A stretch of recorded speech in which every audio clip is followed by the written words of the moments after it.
इस निगार के अंदर भी पता नहीं कौन सा कीड़ा है, इसको भी सुकून नहीं मिल रहा है। और फिर दोबारा से ये औरत तानिया को घर ले आई है, उसकी सारी बेचैनी को ख़त्म करने के लिए। वो नहीं जानती है कि उसके घर का सुकून तबाह करने वाली सिर्फ़ और सिर्फ़ तानिया है, इसके अलावा कोई नहीं है।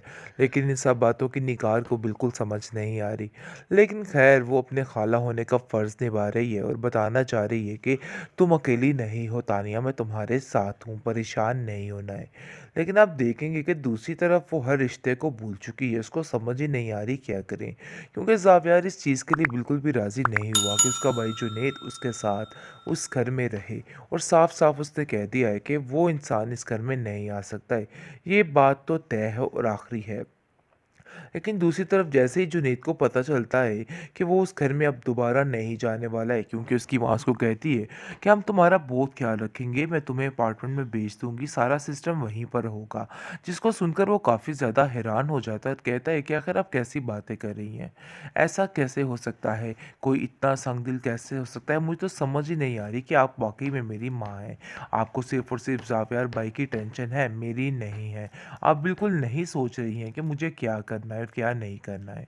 दूसरी तरफ जैसे ही पता चलता है नयाब को कि आखिर क्या माजरा बना है और जुनैद किस तरह बुरे तरीके से उसका एक्सीडेंट हुआ है, तो वो काफ़ी ज़्यादा चीखती चिल्लाती और रोती और कहती है कि आखिर ये क्या हो गया, मुझे तो यकीन ही नहीं आ रहा है।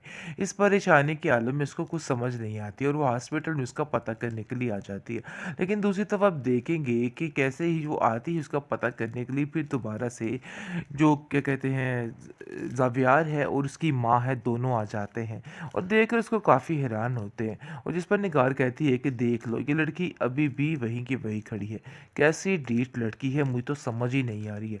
इतना कुछ होने के बावजूद उसको किसी बात का कोई असर ही नहीं हो रहा है। आगे से आप देखेंगे उसको भाभी उसकी ने समझाया तो था कि तुम अब उधर नहीं जाओगी, और उसको कहती है कि तुम्हारा दिमाग काम नहीं किया है, आखिर तुम कैसे ऐसे कर सकती हो, मैंने तुम्हें उन लोगों से रब्ता करने से मना किया था, लेकिन फिर दोबारा से तुमने वो हरकत की। जिस पर वो नेहाब कहती है कि मुझसे ये चीज़ें देख के रहा नहीं गया, मजबूरी मुझे ऐसा करना पड़ गया। जिस पर आप देखेंगे कि उसकी भाभी कहती है कि देखो, ये तो बात तुमने ज़ाहिर कर दी है और इस बात से ज़ाहिर हो गया है कि वाक़ई में तुम गलत हो। लेकिन नेहाब बहुत रोती है और सफाई देती है और कहती है कि ऐसी कोई बात नहीं है, मैंने कुछ भी गलत नहीं किया है, मैं तो सिर्फ़ इंसानियत के नाते ही सब कुछ कह रही थी।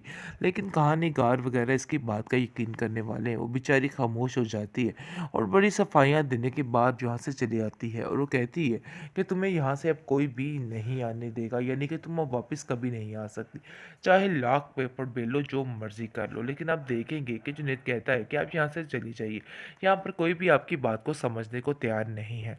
लेकिन दूसरी तरफ जब नेहाब के घर वाले उससे बहुत ज़्यादा बदखिलाफ़ हो गए हैं, और जिस पर आप देखेंगे उसकी दादी कहती है कि आखिर तुम्हें क्या ज़रूरत पड़ी थी इन लोगों की तरफ जाने की और अपनी इज़्ज़त को इस तरह करने की, यानी लोग तुम्हें तरह तरह की बातें कर रहे हैं और तुम्हारी भाभी आगे ही तुम्हारे खिलाफ है और तुम्हारी इन बातों की वजह से मज़ीद काम ख़राब हो जाएगा। जिसको सुनकर वो कहती है कि दादी, आप नहीं समझ रही, उस बुरे वक़्त में जिसने मेरा साथ दिया, मैं उन लोगों का साथ नहीं छोड़ सकती और आपको भी ये बात समझनी चाहिए। जिस पर दादी कहती है कि मैं तो तुम्हारी बात को समझने को तैयार हूँ, लेकिन नहीं, आप ये दुनिया तुम्हारी बातों को नहीं समझने वाली है, इसलिए इन लोगों से बिल्कुल भी किसी बात की कोई उम्मीद मत रखना। लेकिन आप देखेंगे कि बहुत ज़्यादा परेशान हो चुकी है नेहा, अब उसको समझ ही नहीं आ रही कि आखिर क्या करे, कोई ना कोई ऐसे सारे मामलात ख़राब हो रहे हैं कि उसको समझ ही नहीं आ रही है। दूसरी तरफ आप देखेंगे कि तानिया जो है उसने बड़े ही तरीके से हर चीज़ को हैंडल करने की कोशिश कर ली है और बार-बार ज़ावियत के आगे पीछे घूमती ताकि सारे मामलात जो है उसके हाथ में आ सकें। इस निगार के अंदर भी पता नहीं कौन सा कीड़ा है, इसको भी सुकून नहीं मिल रहा है। और फिर दोबारा से ये औरत तानिया को घर ले आई है, उसकी सारी बेचैनी को ख़त्म करने के लिए। वो नहीं जानती है कि उसके घर का सुकून तबाह करने वाली सिर्फ और सिर्फ तानिया है, इसके अलावा कोई नहीं है। लेकिन इन सब बातों की निगार को बिल्कुल समझ नहीं आ रही। लेकिन खैर वो अपने खाला होने का फ़र्ज़ निभा रही है और बताना चाह रही है कि तुम अकेली नहीं हो तानिया, मैं तुम्हारे साथ हूँ, परेशान नहीं होना है। लेकिन आप देखेंगे कि दूसरी तरफ वो हर रिश्ते को भूल चुकी है, उसको समझ ही नहीं आ रही क्या करें। क्योंकि ज़ावियार इस चीज़ के लिए बिल्कुल भी राज़ी नहीं हुआ कि उसका भाई जुनैद उसके साथ उस घर में रहे, और साफ-साफ उसने कह दिया है कि वो इंसान इस घर में नहीं आ सकता है। ये बात तो तय है और आखिरी है। लेकिन दूसरी तरफ जैसे ही जुनैद को पता चलता है कि वो उस घर में अब दोबारा नहीं जाने वाला है, क्योंकि उसकी माँ उसको कहती है कि हम तुम्हारा बहुत ख्याल रखेंगे, मैं तुम्हें अपार्टमेंट में भेज दूंगी, सारा सिस्टम वहीं पर होगा।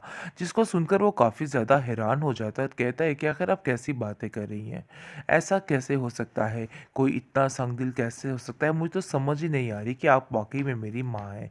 आपको सिर्फ और सिर्फ जावियार भाई की टेंशन है, मेरी नहीं है। आप बिल्कुल नहीं सोच रही हैं कि मुझे क्या करना है और क्या नहीं करना है। दूसरी तरफ जैसे ही पता चलता है नयाब को कि आखिर क्या माजरा बना है और जुनैद किस तरह बुरे तरीके से उसका एक्सीडेंट हुआ है, तो वो काफ़ी ज़्यादा चीखती चिल्लाती और रोती और कहती है कि आखिर ये क्या हो गया, मुझे तो यकीन ही नहीं आ रहा है। इस परेशानी के आलम में उसको कुछ समझ नहीं आती और वो हॉस्पिटल में उसका पता करने के लिए आ जाती है। लेकिन दूसरी तरफ आप देखेंगे कि कैसे ही वो आती है उसका पता करने के लिए, फिर दोबारा से जो क्या कहते हैं ज़ावियार है और उसकी माँ है, दोनों आ जाते हैं और देखकर उसको काफ़ी हैरान होते हैं। और जिस पर निगार कहती है कि देख लो, ये लड़की अभी भी वहीं की वहीं खड़ी है, कैसी ढीठ लड़की है, मुझे तो समझ ही नहीं आ रही है। इतना कुछ होने के बावजूद उसको किसी बात का कोई असर ही नहीं हो रहा है। आगे से अब देखेंगे उसको भाभी उसकी ने समझाया तो था कि तुम अब उधर नहीं जाओगी, और उसको कहती है कि तुम्हारा दिमाग काम नहीं किया है, आखिर तुम कैसे ऐसे कर सकती हो, मैंने तुम्हें उन लोगों से रब्ता करने से मना किया था, लेकिन फिर दोबारा से तुमने वो हरकत की। जिस पर वो नेहाब कहती है कि मुझसे ये चीज़ें देख के रहा नहीं गया, मजबूरी मुझे ऐसा करना पड़ गया। जिस पर आप देखेंगे कि उसकी भाभी कहती है कि देखो, ये तो बात तुमने जाहिर कर दी है और इस बात से जाहिर हो गया है कि वाकई में तुम गलत हो। लेकिन नेहाब बहुत रोती है और सफाई देती है और कहती है कि ऐसी कोई बात नहीं है, मैंने कुछ भी गलत नहीं किया है, मैं तो सिर्फ इंसानियत के नाते ही सब कुछ कह रही थी। लेकिन कहानीकार वगैरह इसकी बात का यकीन करने वाले हैं, वो बेचारी खामोश हो जाती है और बड़ी सफाइयाँ देने के बाद यहाँ से चली आती है और वो कहती है कि तुम्हें यहाँ से अब कोई भी नहीं आने देगा, यानी कि तुम अब वापस कभी नहीं आ सकती, चाहे लाख पेपर बेलो, जो मर्जी कर लो। लेकिन आप देखेंगे कि जुनैद कहता है कि आप यहाँ से चली जाइए, यहाँ पर कोई भी आपकी बात को समझने को तैयार नहीं है। लेकिन दूसरी तरफ जब नेहाब के घर वाले उससे बहुत ज़्यादा बदखिलाफ़ हो गए हैं और जिस पर आप देखेंगे उसकी दादी कहती है कि आखिर तुम्हें क्या ज़रूरत पड़ी थी इन लोगों की तरफ जाने की और अपनी इज्जत को इस तरह करने की, यानी लोग तुम्हें तरह तरह की बातें कर रहे हैं और तुम्हारी भाभी आगे ही तुम्हारे खिलाफ है और तुम्हारी इन बातों की वजह से मज़ीद काम ख़राब हो जाएगा। जिसको सुनकर वो कहती है कि दादी, आप नहीं समझ रही, उस बुरे वक्त में जिसने मेरा साथ दिया, मैं उन लोगों का साथ नहीं छोड़ सकती और आपको भी ये बात समझनी चाहिए। जिस पर दादी कहती है कि मैं तो तुम्हारी बात को समझने को तैयार हूँ, लेकिन नहीं, आप, ये दुनिया तुम्हारी बातों को नहीं समझने वाली है, इसलिए इन लोगों से बिल्कुल भी किसी बात की कोई उम्मीद मत रखना। लेकिन आप देखेंगे कि बहुत ज़्यादा परेशान हो चुकी है नेहाब, उसको समझ ही नहीं आ रही कि आखिर क्या करे, कोई ना कोई ऐसे सारे मामलात ख़राब हो रहे हैं कि उसको समझ ही नहीं आ रही है। दूसरी तरफ आप देखेंगे कि तानिया जो है उसने बड़े ही तरीके से हर चीज़ को हैंडल करने की कोशिश कर ली है और बार बार जावेद के आगे पीछे घूमती ताकि सारे मामलात जो है उसके हाथ में आ सकें।